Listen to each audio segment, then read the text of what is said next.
सुंदर असं रान, जंगल,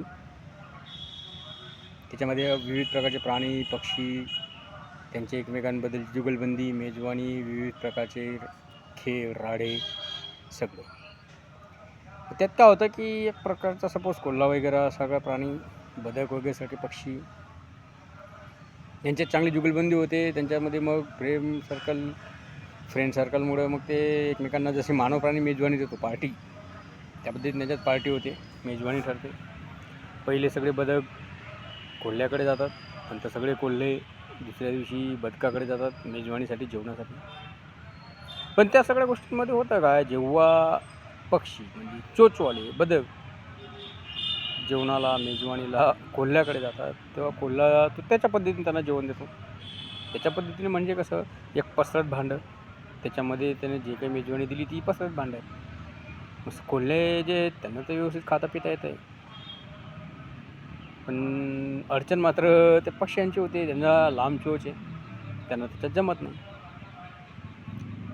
सेम थिंग सरळ दुसऱ्या दिवशी जेव्हा इकडे मेजवानी होते, तेव्हा हे जी काही खाद्यपदार्थ असतील त्यांचे, ते अशा प्रकारच्या व्यवस्थेमध्ये देतात की ते कोल्ह्यांना जमत नाही. कारण की त्यांना पसरट्याच्यात खायची सवय, आणि ते तिथं एखाद्या उंच अशा चंचू पात्रात. म्हणजे ही गोष्ट प्रत्येकाने ऐकलेली आहे, अगदी लहानपणापासून ऐकलेली आहे, त्याबद्दल वाद नाही. तर सांगण्याचा मतितार्थ एक की एकटी ही गोष्ट झाली कसं काय, जसं की कोणाला चंचू पात्र्यात तर कोणाला पसरट भांड्यात, नेमकं काय, असं का व्हावं, ही गोष्ट झाली काय, ज्याला जे हवं ते मिळालं का नाही. तर दोन गोष्टी आहेत. एक म्हणजे अगदी सरळ साधेपणामध्ये, अगदी जगाची माहितीच नाही, सिम्प्लिसिटी.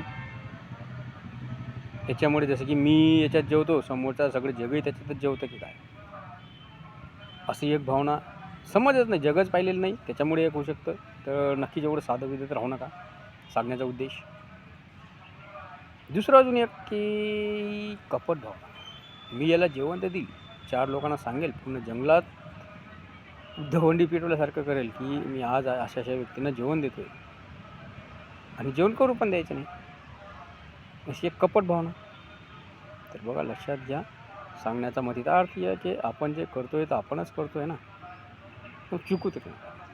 दुसऱ्या कपट भावनेमध्ये दुसरी गोष्ट मला सांगितली, दुसरा प्रकार सांगितला, त्याच्यात जाऊच नका, आणि पहिल्या प्रकारात राहू नका. एवढं सिंपल. पुन्हा एकदा धन्यवाद.